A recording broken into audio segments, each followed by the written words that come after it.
Assalamualaikum warahmatullahi wabarakatuh. It's me Agus Fikar. So today I'm gonna make the second video, which is the second presentation from morphology. Okay, so today I'm gonna take 6.7. The title is Compounds Containing Bonds Combining Forms. So today I'm gonna tell about what is actually compounds containing bond and combining forms. And yeah, so what are you waiting for? Let's get started. Okay, so what is compounds? So basically, according to Cambridge Dictionary, compound is actually a word that combines two or more different words. So it means like in a word, there's actually two kind of combine from one word to another word, which is both of those words actually have a meaning, and to make a one word, which is that one word also has another meaning. So next, compounds containing bonds and combining forms. Most of the compounds that we have looked at so far involve words that are free forms, and but the vocabulary of English, especially in specific and technical areas, includes a huge repertoire and compounds that are made up of bond words known as combining form. For example, the words that we can let me actually give you some examples. So if you actually look at my slide, there are some example, and for example, like anthropology, sociology, and other example. Okay, next, compounds containing bonds combining forms. For most of this, the meaning of the whole is clearly determinable from that of the parts. For example, let me give you an example. The word anthropology. So the word anthropology actually has two words, which is two words to be one combination, and which is the first word anthrop. It means human, and also logy. It means science or study. So we can actually conclude that anthropology is about science of study of human beings based on uh, etymology, which is based on the meaning of the words. Yeah. Next, completives a combining form. So what is actually completives are a combining form? So basically, these have like a three meaning. The first one is a bond form, and the second one is about a distinguishing feature from a affix borrowed from another language. The third one is about a core incumbents that didn't exist in the original language were formed in modern times. For example, this is actually like a two combining form based on like a etymology, or where actually like the word are coming from. For example, like from Greek, or we can call in Indonesia, which is like bahasa Latin. And for example, the I actually put like example on my slide below. For example, like a aerogram. So basically, aerogram. The word aerogram, it comes from Greek, which is we can call like bahasa Latin, Greek. So air, it means air. It means air, or another word in English like wind.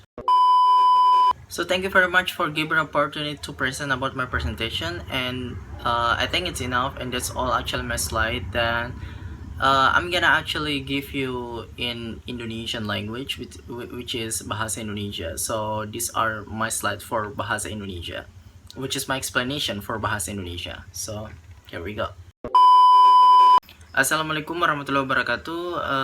Perkenalkan, nama saya Muhammad Agus Fikar Nur. Jadi sebelumnya saya telah menjelaskan atau mempresentasikan hasil PowerPoint saya, yaitu masalah fonologi. Jadi fonologi yang saya ambil yaitu materi dari 6.7 yang berjudul Compounds Containing Bond Combining Forms. Jadi hari ini saya akan menjelaskan kembali dalam bahasa Indonesia. So let's get started.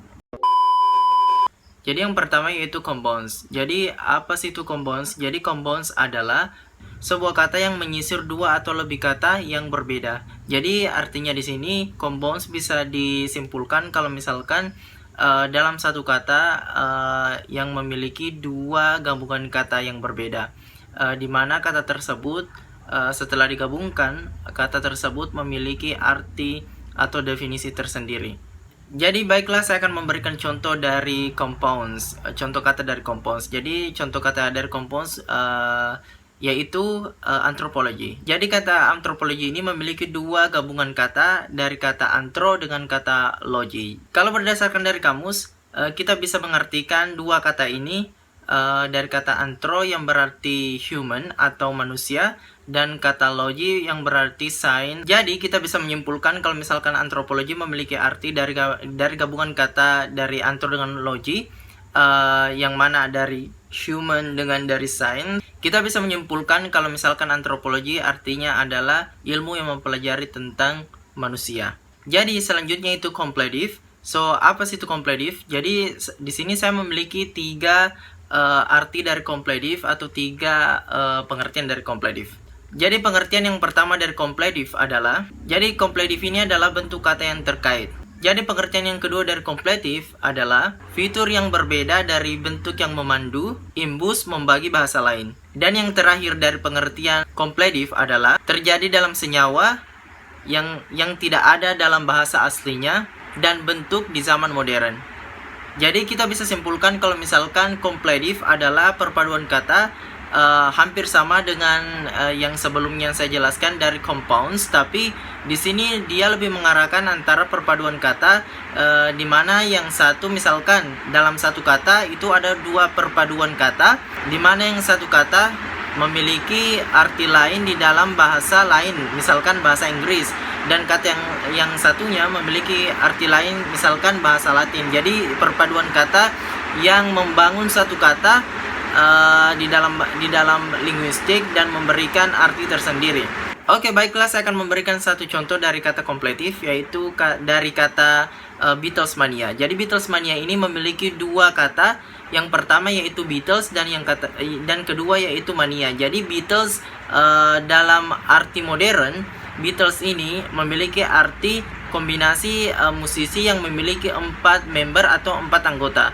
Sedangkan kata mania dalam bahasa Inggris ini memiliki arti madness atau kegilaan. Jadi kita bisa simpulkan pengertian dari kata Beatlesmania adalah kegilaan tentang hal-hal yang berbaur Beatles atau hal-hal yang berbaur tentang musisi yang memiliki 4 grup tersebut. Atau istilah lainnya ya adalah fans berat dari Beatles atau grup yang memiliki 4 anggota tersebut. Jadi mungkin cuma itu penjelasan saya dalam bahasa Indonesia, dan saya harap mengerti tentang apa yang telah saya jelaskan walaupun tidak terlalu spesifik, tapi saya harap beberapa pengertian dengan contoh dari slide saya bisa memberikan sedikit pengertian atau memberikan sedikit pemahaman tentang materi yang telah saya bawakan. Jadi terima kasih telah memberikan tugas ini, dan saya akhiri dengan ucapan Assalamualaikum warahmatullahi wabarakatuh.